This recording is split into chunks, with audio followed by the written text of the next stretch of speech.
Bom, vamos entender essa troca aí, né? Bruno Araújo, que é o presidente nacional do PSDB, o senhor é o presidente estadual do PSDB. Por que assumiu e o que ele quis dizer? Objetivo cumprido, nunca quis assumir? Tá um mal-estar dentro do partido, não?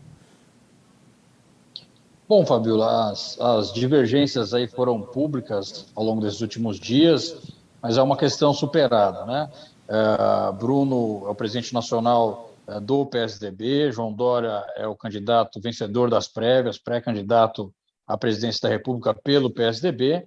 Nós vamos seguir nesse trabalho importante para a democracia brasileira, discutindo junto com o Centro Democrático, notadamente MDB, União Brasil e o Cidadania, que forma uma federação com a gente, essa candidatura à presidência da República. Portanto, momento de trabalhar a convergência dentro do partido, muito mais do que essas divergências. Olha, bom dia, boa tarde, né? Sakamoto aqui, obrigado pela presença. Eu sei que é o momento da convergência, mas ao mesmo tempo tem muita ponta solta e a gente que está acompanhando no dia a dia, né? A gente tenta entender melhor o que aconteceu. A nossa colega Daniela Lima, da CNN, divulgou ontem que tudo que o estopim para esse processo teria sido um áudio de uma conversa do Bruno Araújo, fazendo uma análise de conjuntura sobre a terceira via, que foi feita para poucas pessoas, 4 pessoas, e isso teria sido gravado e enviado para o ex-governador João Dória, o que levou ao estopim dessas decisões. Como é que foi isso, né? Aconteceu essa questão, o Dória ficou chateado com alguma coisa que o Bruno comentou, alguma análise que ele comentou e que levou ao estopim dessa mudança? Bom, Sakamoto, os dois tiveram divergências, eu acompanhei bastante coisa sendo dita ao longo desses últimos dias pela imprensa também, mas o fato é que isso já foi superado, os dois conversaram e dentro de uma responsabilidade que os dois têm com o PSDB e com o Brasil, né? Divergências sempre tem dentro de partidos, o PSDB não é o único, também não é a única vez que o PSDB tem isso, né? Se a gente pegar todas as nossas candidaturas, desde o Mário Covas lá de trás até hoje, sempre houveram divergências internas e não é diferente nesse momento que nós passamos.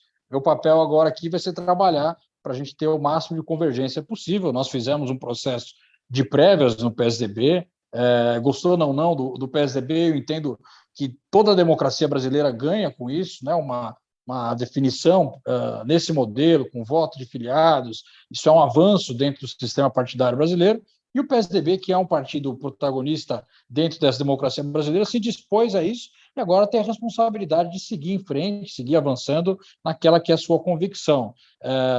Eu entendo que é um momento em que nós vamos buscar cada vez mais o diálogo interno do PSDB, com os outros estados do Brasil, nossa bancada na Câmara, com o próprio Bruno Araújo, e também com esse Centro Democrático que busca uma definição conjunta da sua candidatura.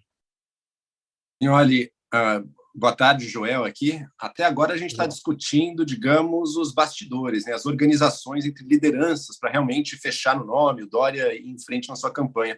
Mas eu quero olhar um pouco para o outro lado, o lado da campanha junto à opinião pública, né? Você está assumindo a campanha do Dória, é um fato, ele tem uma rejeição bastante alta, que é um desafio para ele vencer. Eu queria saber, na sua opinião, o que causou essa rejeição?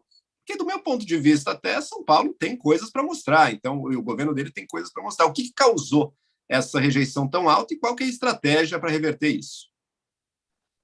Olha, Joel, primeiro, a candidatura definida pelo PSDB é por conta da nossa convicção de que ele é, de fato, melhor para uma alternativa contra essa polarização vivida na política brasileira hoje. Então, quando nós enxergamos no processo de prévias essa definição, foi muito por conta dessa confiança. Eu entendo que os dois candidatos que estão ali na dianteira, tanto o Lula quanto o Bolsonaro, têm rejeições altíssimas também. Nós estamos num momento da democracia brasileira bem radicalizado. Eu coloco que o governador João Dória, ao longo do seu mandato aqui em São Paulo, teve um trabalho fundamental, seja na economia do Estado, com números muito diferentes daqueles apresentados pelo Brasil, que puderam ajudar o Brasil na geração de emprego e renda, no seu crescimento ao longo desse período, e, no paralelo a isso, classificar a própria luta pela democracia. Eu vivi momentos com ele em que gente de todos os partidos procuravam João Dória, entendendo que ele era uma peça fundamental da defesa da democracia brasileira, assim como na luta pela vida. Portanto, eu entendo que nós temos todos os elementos para vencer essa rejeição. Nas últimas pesquisas da Datafolha, houve uma melhora nesse sentido, uma queda nesses números de rejeição, que nós entendemos que é uma tendência a seguir acontecendo Não houve queda, ao longo desse próximo período, Joel. Eu acho que é importante ser mais claro, Vignoli, porque eu mesmo já conversei isso com o Dória, com a equipe dele. A gente sabe que essa rejeição não é muito compreendida por ele mesmo, né? Qual tem sido o trabalho de entender isso? Porque, em primeiro lugar, existe uma crítica do próprio partido. Alckmin saiu do PSDB justamente por causa desse embate que existia até mesmo com Dória. Isso foi falado aqui, né? Inclusive por integrantes do PSDB publicamente. Aí, dentro do próprio partido, todo mundo puxando o tapete. Nesse momento, Eduardo Leite está circulando por São Paulo. Encontro com o FHC, encontro com Aécio Neves, encontro com outros partidos, né? Qual é a análise real que é feita dentro do PSDB para entender esse fenômeno de rejeição de Dória? Bom, Fabiola, primeiro registrar, né, a melhora na pesquisa da Datafolha entre fevereiro e agora, uma queda de cerca de 20% na rejeição do governador João Dória apresentado. Mas, além de discutir pesquisa, além de, evidentemente, que analisar essas questões de rejeição, nós temos que falar um pouquinho sobre o que a gente pensa do Brasil, sobre quais são nossas convicções, né? Eu sou de um partido que teve Mário Covas como um candidato indo para a reeleição, iniciando nas últimas colocações na sua reeleição de novo. E lutando, chegando para a sua reeleição no governo do estado de São Paulo. Então, nós temos candidatura por convicção de entender que ela é melhor para o país, né? Se a gente chegou nesse momento em que a polarização se dá de maneira tão contundente e que as pessoas estão com dificuldade de pagar as contas no final do mês e, no meu entendimento, ainda não tem uma grande atenção para as eleições de 2022, nós vamos chegar a um momento em que observar João Dória como uma alternativa para essa polarização vai dar o crescimento necessário na sua candidatura. Vignoli, mas tem um ponto que... O senhor não respondeu a pergunta, mas tudo bem, eu vou parar de insistir. Já fiz três vezes a pergunta. Eu sei que ele não vai falar mesmo em on, eu sei que isso é uma lavação. Todo mundo está quebrando a cabeça dentro lá da campanha do Dória para saber como faz o Dória se as pessoas gostarem mais. Ele vai para a Bahia, ele dança forró, ele faz isso, ele faz aquilo e nada resolve. Não tem, né? Eu sei, tá tendo isso, mas vai lá, Sakamoto, faz sua pergunta. Fabíola, perdão, eu acho interessante isso, porque na sua própria pergunta você está concordando que ele tem elementos positivos, que mas a pergunta do Joel foi exatamente isso. Tenho que mostrar, ele faz a vacina e porque ele assim, eu já ouvi essa palavra dentro do PSDB, ele é odiado por alguns integrantes do partido.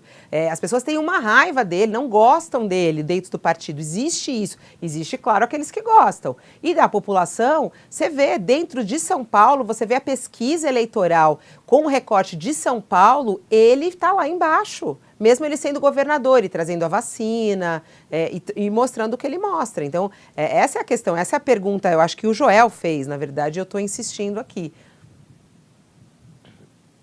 Deixar o Sakamoto, perdão. Não, mas você falou da questão de ele estar se mexendo, ele estar correndo atrás, o partido está procurando apoiá-lo. Bem, fazendo uma análise, uma comparação, né? O ex-governador precisa fazer um gol rápido, né? Precisa mostrar força da sua candidatura, mas ao mesmo tempo ele tem um marcador em cima dele que é do próprio time, que é o ex-governador Eduardo Leite, que está fazendo marcação cerrada e não deixa ele disparar para tentar fazer o gol. Ou seja, ao mesmo tempo que ele tem esse desafio que a Fabíola e o Joel falaram, que é tentar fazer o gol mesmo, numa situação diversa, com alta rejeição, só que ao mesmo tempo você tem um marcador que não é do time adversário, é do próprio time, que é o ex-governador Eduardo Leite. Como é que vocês Como é que isso vai avançar no PSDB? É possível haver um processo de pacificação do PSDB para ter apoio à candidatura Dória? Ou essa situação do ex-governador Eduardo Leite tentando ficar com a candidatura dele pelo PSDB vai continuar até uma decisão formal dos partidos da terceira via? Vou responder aqui o Sakamoto e a Fabiola também um pouquinho.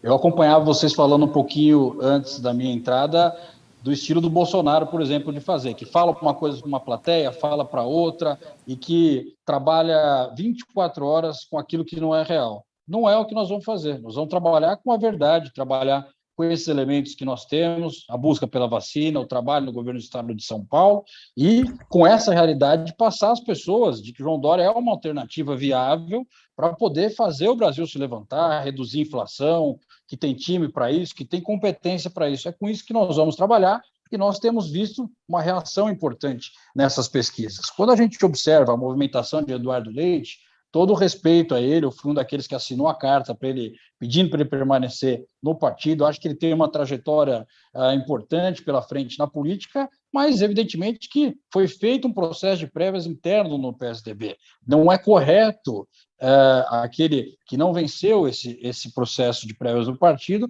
possa querer postular uma candidatura à margem disso. Então, todo respeito a ele, mas essa questão da pré-candidatura do PSDB está liquidada. Eu entendo que ele tem muito a colaborar com o processo, mas o pré-candidato à presidência do PSDB é João Dória, e, sinceramente, mesmo com aquilo que eu acompanho, que tem saído na imprensa, eu não tenho visto eco sólido dentro do PSDB em torno dessa questão e dessa movimentação de Eduardo Leite. Bom, vamos para coisas práticas também. O PSDB faz parte de um pool aí de partidos que querem apresentar um candidato único, tem data marcada para o dia 18. A gente tem aqui no UOL o Radar das Eleições, que é um podcast. A Thaís Oyama, colunista, jornalista nossa, trouxe uma informação para a gente aqui de bastidores, que nas negociações ali está tudo muito embolado. Agora, mais uma crise estabelecida aí nessa frente do União Brasil com o MDB. Porque Simone Tebet ontem, ao vivo aqui para a gente, disse que não abre mão de ser cabeça de chapa, senão ela não vai ser vice. Luciano Bivar não abre mão de ser cabeça de chapa, ou seja, certamente aí talvez isso se separe. Queria saber, no PSDB, como é que está isso? Dória aceita não ser cabeça de chapa? Bom, acho que todos nós, quando optamos por sentar na mesa, entendemos uma construção conjunta para poder sair com o nome unificado. Então, todos têm essa disposição. Eu ouvi você falando das pessoas, mas mais do que isso, eu entendo que todos nós representamos um movimento importante dentro da democracia brasileira. E dentro disso, que nós esperamos aqui na campanha de Dória, é a definição de regras que possam dar essa definição em conjunto. Quais vão ser os critérios para essa definição, né? Você tem 3 partidos que vão juntos definir uma candidatura. Então, pesquisa é um critério. Qual mais vai ser o critério utilizado para essa definição? Então, dentro aqui da campanha de Dória, esse é o time que nós estamos, essa é a nossa expectativa dentro desse diálogo com a União Brasil. Podemos entender que ele aceita, quando ele entrou nesse jogo, ele aceita. Ele aceitaria ser vice, por exemplo? Quem quer apoio, né, tem que aceitar também apoiar. Acho que todos, quando nós sentamos nessa mesa, definimos isso em conjunto. Agora, o que nós temos uma expectativa é da definição das regras para que a gente possa escolher em conjunto esse candidato. Evidentemente que entendo a importância e respeito às ponderações em torno dos outros pré-candidatos, mas, na minha visão, João Dória é a melhor alternativa para representar esse polo democrático. E qual é o prazo para a definição dessas regras? Como é que está essa conversa? Bom, eu entendo que nós temos que ter isso ao longo desses próximos dias, né, uma vez que o timing colocado no dia 18 de maio para definição dá exatamente 29 dias de hoje. 29 dias.